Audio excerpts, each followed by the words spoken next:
അബോഷനാക്കി switch പുള്ളി മരിച്ചു. ഇത് കേട്ടിട്ട് ഞാനിങ്ങനെ ചിരിച്ചോണ്ടിരിക്കും. ആയിക്കോട്ടെ, അങ്ങനെയാണെങ്കിൽ അങ്ങനെ ആണെങ്കിലും ഇവർക്ക് എന്നാ പ്രശ്നം? ഞാൻ പെണ്ണല്ലേ?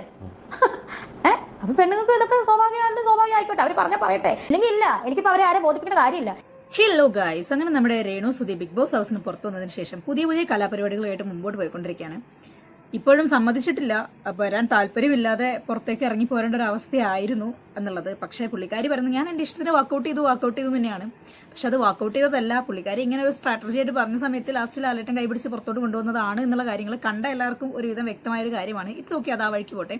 പക്ഷേ രേണു സുധി ബിഗ് ബോസിനകത്ത് ഉണ്ടായിരുന്ന സമയത്ത് നമ്മുടെ ഹനാൻ പുറത്ത് വലിയൊരു ഏറുമാല പടക്കം എന്നൊക്കെ പറയാം അല്ലേ, അങ്ങനെ ഒരു വലിയൊരു അമിട്ട് ഇവിടെയിട്ട് പൊട്ടിച്ചായിരുന്നു. നമ്മുടെ രേണു സുധി പ്രഗ്നന്റ് ആയിരുന്നു, അത് എബോർഷൻ ചെയ്തു, അങ്ങനെ ഇങ്ങനെയൊക്കെ. പക്ഷെ അത് ഹനാൻ എന്താണ് നമ്മുടെ ഷെഫീന ബീവി കോൾ ചെയ്ത സമയത്ത് അവരോട് ഇങ്ങനെ പേഴ്സണലി പറഞ്ഞ കാര്യമാണ്, അത് പബ്ലിക് ചെയ്യരുത് എന്നുള്ളൊരു ടോണിൽ ഷെഫീന ബീവിനോട് സംസാരിച്ചതായിട്ട് എനിക്ക് ആ ഒരു കോൺവെർസേഷൻ മനസ്സിലായി. പക്ഷേ ഷെഫീന ബീവി അത് അന്ന് ആ ഓഡിയോ അവർക്ക് കിട്ടിയ സമയത്ത് ആ ഒരു കോൺവെർസേഷൻ നടന്ന സമയത്ത് അവർ അവരുടെ ചാനൽ വഴി പുറത്തു വിട്ടിട്ടുണ്ടായിരുന്നില്ല. പക്ഷെ അത്രയും മാസങ്ങൾക്ക് ശേഷം രേണു സുധി ബിഗ് ബോസിൽ എത്തിയതിനു ശേഷം വീണ്ടും സുധിയുടെ പേര് ദുരുപയോഗം ചെയ്യുന്നു എന്ന് കണ്ട സമയത്താണ് പണ്ട് നടന്ന ആ ഒരു ഇൻസിഡന്റ് ഇവരെന്ത് ചെയ്യുന്നത് സോഷ്യൽ മീഡിയക്കകത്തോട്ട് പ്രചരിപ്പിക്കുന്നത്. അതായത് അവർക്ക് 1 മാസം മുമ്പോ 2 മാസം മുമ്പോ എങ്ങാനുമാണ് ഹനാനുമായിട്ട് സംസാരിച്ച ആ ഒരു കോൺവെർസേഷൻ അവർ റെക്കോർഡ് ചെയ്ത് വെക്കുന്നത്. സോ അവിടെ ഹനാന് രേണു സുധീനെ നാറ്റിക്കണം എന്നുള്ളൊരു ഇന്റൻഷനോട് കൂടി പറഞ്ഞ കാര്യമില്ല. അങ്ങനെയാണെന്നുണ്ടെങ്കിൽ പുള്ളിക്കാരിക്ക് നേരിട്ടോ അല്ലെങ്കിൽ കമന്റ് വഴിയോ ഒക്കെ ചെയ്യാം. കാരണം പുള്ളിക്കാരി ഒരു സോഷ്യൽ സെലിബ്രിറ്റി ഒക്കെയാണ്, അത്യാവശ്യത്തിന് ബിഗ് ബോസിലൊക്കെ പോയൊരു കണ്ടസ്റ്റന്റ് ആണ്. ഹനാനെ കുറിച്ചിട്ട് ആ ഒരു ഇൻസിഡന്റിനെ കുറിച്ചിട്ടും രേണുവിന് പറയാനുള്ള കാര്യങ്ങൾ എന്തൊക്കെയാണെന്ന് നമുക്ക് കേൾക്കാം.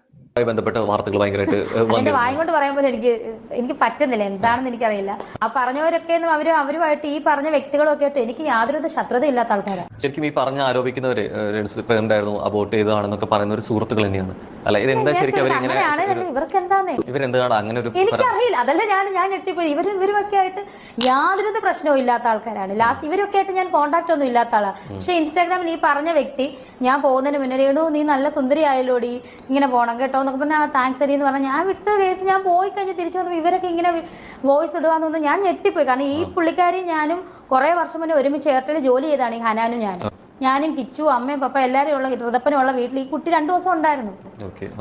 അപ്പോഴങ്ങും ഇനി ഇതൊന്നും ഒരു പ്രശ്നമില്ലായിരുന്നിട്ട് കോണ്ടാക്റ്റും ഇല്ല അധികം. ഞാൻ അങ്ങനെ അധികം ഫോൺ വിളിച്ചുള്ള കോണ്ടാക്റ്റും ആരുമായിട്ടും ഇല്ല.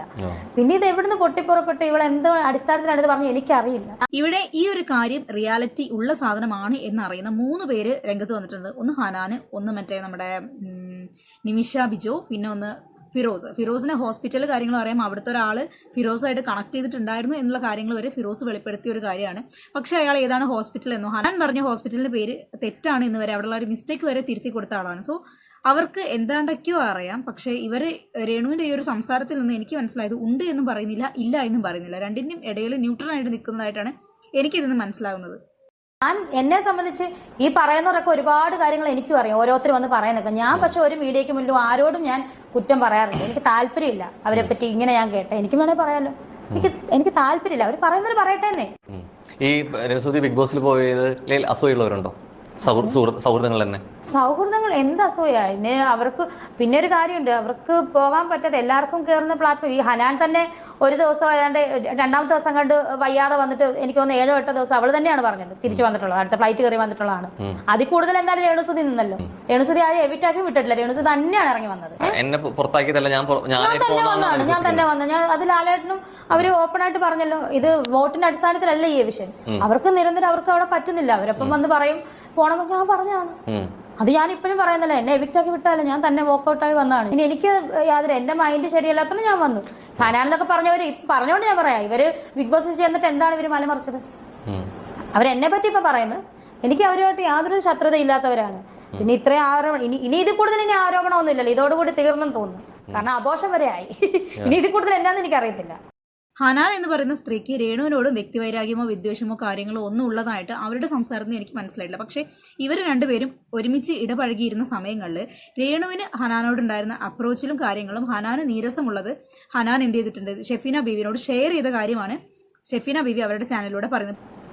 ഇതിനെപ്പറ്റി ഒന്നും പറയാൻ പോലെ എനിക്ക് ഷെയിമാണ്. കാരണം ഇനി ഇതിൽ കൂടുതലൊന്നുമില്ല പറയുന്നത്, ഒരാൾ കേൾക്കാൻ പറ്റുന്ന ഒരു സ്ത്രീ കേട്ടത് ഭർത്താവ് മരിച്ചത്, അല്ലെങ്കിൽ ഭർത്താവ് ഇപ്പൊ ഇല്ല കൂടെ, ഭർത്താവ് മരിച്ച 1 മാസം കഴിഞ്ഞ് അബോർഷനാക്കി എന്നൊക്കെ പറഞ്ഞ് ഇവര് ഈ പറഞ്ഞ ഇനി ഇതിൽ കൂടുതൽ ഇനി എന്നാ കേൾക്കാൻ? ഇനി എന്നാ ഇതിലപ്പുറം ഇനി കേൾക്കാനില്ലല്ലോ. ഇനി എന്നെ ഇവര് കൊണ്ടുവരുന്നത് അടുത്തത്? ഇനി കൊണ്ടുവന്നാൽ പോലും എനിക്ക് യാതൊരു പ്രശ്നം. ഇത് കേട്ടിട്ട് പോലും ഞാൻ ചിരിക്കുവാ ചെയ്യുന്നത്.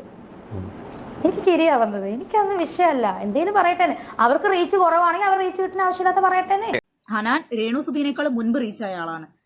അവരിപ്പോൾ അത്യാവശ്യത്തിന്റെ നല്ലൊരു സ്റ്റാറ്റസിൽ നിന്ന് പോകുന്ന ഒരാളാണ് എന്നാണ് ഞാൻ മനസ്സിലാക്കുന്നത്. അങ്ങനെ നോക്കുമ്പോൾ പുള്ളിക്കാരിക്ക് സോഷ്യൽ മീഡിയയിൽ റീച്ച് കിട്ടാനും ഫെയിം കിട്ടാനും ഈ ഒരു കാര്യത്തിൽ കയറി പിടിക്കേണ്ട കാര്യമില്ല.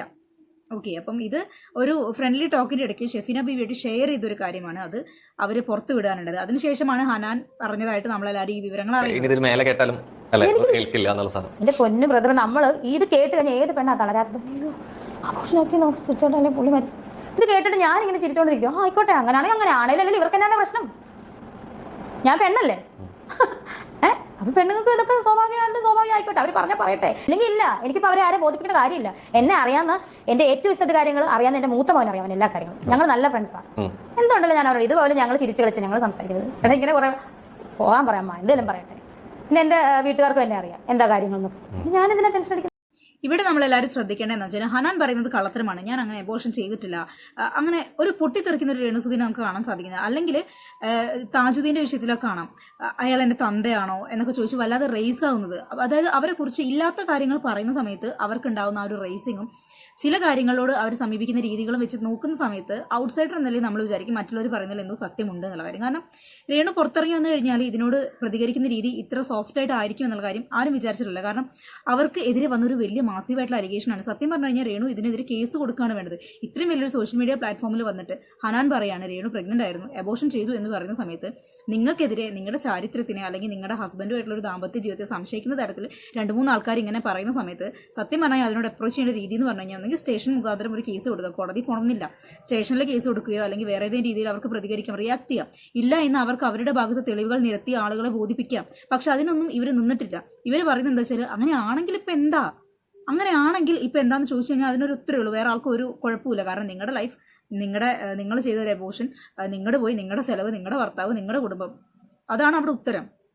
അതിനിപ്പോൾ എന്താണെന്ന് വെച്ചാൽ നമുക്ക് പ്രത്യേകിച്ചൊന്നുമില്ല. പക്ഷേ അങ്ങനെ ഒരു ഇൻസിഡന്റ് ഉണ്ടായിട്ടുണ്ട് എന്നുണ്ടെങ്കിൽ ഒന്ന് ആലോചിച്ച് നോക്കുക. നിങ്ങൾ വീണ്ടും സുധി എന്ന് പറയുന്ന ആ ഒരു പേര് വിറ്റ് റീച്ച് ആക്കുന്ന സമയത്ത് അത് കാണുമ്പോൾ ആളുകൾക്ക് ഒരു ജനരോക്ഷം ഉണ്ടാവും. അത്ര തന്നെ ജനങ്ങൾ അവരുടെ വീഡിയോസ് വഴിയും കമന്റ് വഴിയൊക്കെ അറിയിക്കുന്നുള്ളൂ. അല്ലാതെ നിങ്ങളിപ്പം കുട്ടി ഡ്രസ് ഇട്ടെന്ന് കരുതിയിട്ടോ ശരീരഭാഗങ്ങൾ കാണിച്ച് വീഡിയോ ചെയ്തെന്ന് കരുതിയോ വേറൊരാളുടെ കൂടെ കെട്ടിപ്പിടിച്ച് അഭിനയിച്ചെന്ന് കരുതിയോ വ്യക്തിപരമായി നമുക്കാർക്കും ഒന്നും നഷ്ടപ്പെടാനില്ല. കാണുന്ന ഒരാൾക്കും ഒരു ഛേദവും ഇല്ല എന്ന് സാരം. പക്ഷേ അത് കാണുന്ന സമയത്ത് നമ്മൾ നമ്മുടെ ഒരു അഭിപ്രായങ്ങൾ പറയും. അത് അഭിപ്രായം പറയാനുള്ള ഒരു പ്ലാറ്റ്ഫോം ആയിട്ടാണല്ലോ ഇപ്പം യൂട്യൂബ് കിടക്കുന്നത് തന്നെ. നമ്മൾ നമ്മുടെ അഭിപ്രായങ്ങൾ ഒരു വീഡിയോ കാണുന്ന സമയത്ത് കമന്റ് ആയിട്ട് രേഖപ്പെടുത്തും, അല്ലെങ്കിൽ ചില ആൾക്കാർ അത് വീഡിയോ ആയിട്ട് ചെയ്യും. സോ ആളുകൾ പറയുന്നത് അതുകൊണ്ടാണ്. പക്ഷെ നിങ്ങൾക്കെതിരെ നിങ്ങളെ അറിയാവുന്ന കുറച്ച് ആൾക്കാർ ഇങ്ങനെ ഒരു അലിഗേഷൻ വന്ന് പറയുമ്പം അത് പ്രൂവ് ചെയ്യേണ്ട ബാധ്യത നിങ്ങൾക്കുണ്ട് എന്നുള്ളതാണ് ഞാൻ മനസ്സിലാക്കുന്നത്. ഇനിയിപ്പം ചിലപ്പം വേണ്ടാത്ത വയ്യാവേലി ഒന്നും എടുത്ത് തലയിൽ വെക്കേണ്ട, അത് ആ വഴി പൊക്കോട്ടെ, എന്തായാലും നെഗറ്റീവ് ആണ്, എന്നാൽ പിന്നെ ഇതാ സൈഡിൽ കൂടെ പൊക്കോട്ടെ. ഇനി നമ്മൾ ഇത് എടുത്ത് വെച്ച് വല്ലാതെ റിയാക്ട് ചെയ്തിട്ട് എന്താണ് വേലി കടന്ന പാമ്പിനെടുത്ത് തോളത്തിട്ട അവസ്ഥയാവണ്ട എന്ന് കരുതിയിട്ട് ഒഴിഞ്ഞു മാറി പോകുന്നതും ആയിരിക്കാം. എന്താണെന്നുള്ള കാര്യങ്ങൾ ആ സ്ത്രീക്ക് മാത്രമേ അറിയുള്ളൂ. ഇവർ പറയുന്നതിൽ സത്യമുണ്ടോ എന്നും നുണയുണ്ടോ എന്നുള്ളതും ഇവർക്കും ഇവരെ ചുറ്റിപ്പറ്റിയുള്ള ആളുകൾക്ക് മാത്രമേ അറിയത്തുള്ളൂ. നമ്മളെന്തായാലും ഈ ഒരു വീഡിയോ ചെയ്യാൻ കാരണം എന്താ വെച്ചാൽ ഹനാൻ പറഞ്ഞ സമയത്തും നിമിഷ പറഞ്ഞ സമയത്തും നമ്മൾ ആ ഒരു വീഡിയോ നമ്മളെ ചാനലിൽ ചെയ്തിട്ടുണ്ടായിരുന്നു. അവർ പറഞ്ഞത് ഇന്ന കാര്യങ്ങളൊക്കെയാണ്. സോ ബിഗ് ബോസ് വന്നതിന് ശേഷം രേണു പറയുന്ന കാര്യങ്ങൾ നമുക്ക് വീഡിയോ ചെയ്യാം എന്ന് പറഞ്ഞിട്ടുണ്ടായിരുന്നു. സോ ആ ഒരു ക്ലാരിറ്റിക്ക് വേണ്ടി മാത്രം നമ്മൾ രേണു എന്തൊക്കെ പറഞ്ഞു എന്നുള്ള കാര്യങ്ങൾ നമ്മളെ ചാനൽ വഴി നമ്മൾ പുറത്തു വിടുന്നു. അവരാരും ഇതിന്റെ പുറകെ വള്ളി പിടിച്ച് പോകാത്ത സ്ഥിതിക്ക് നമ്മളാരും ഇതിന്റെ പിന്നാമ്പുറം ചകഞ്ഞ് പോകണ്ട എന്നുള്ളത് തന്നെയാണ് എൻ്റെ ഒരു അഭിപ്രായം. സോ സോഷ്യൽ മീഡിയക്കകത്ത് വന്ന കാര്യങ്ങൾ സോഷ്യൽ മീഡിയക്കകത്ത് തന്നെ സംസാരിച്ച് തീർത്തു കഴിഞ്ഞു. ഇനി ഇതുമായിട്ട് ബന്ധപ്പെട്ട പുതിയ പ്രശ്നങ്ങളൊന്നും ഉടലെടുക്കാതിരിക്കട്ടെ എന്ന് നമുക്ക് പ്രാർത്ഥിക്കാം. മറ്റൊരു വീഡിയോ കാണുന്നവരെ ബൈ.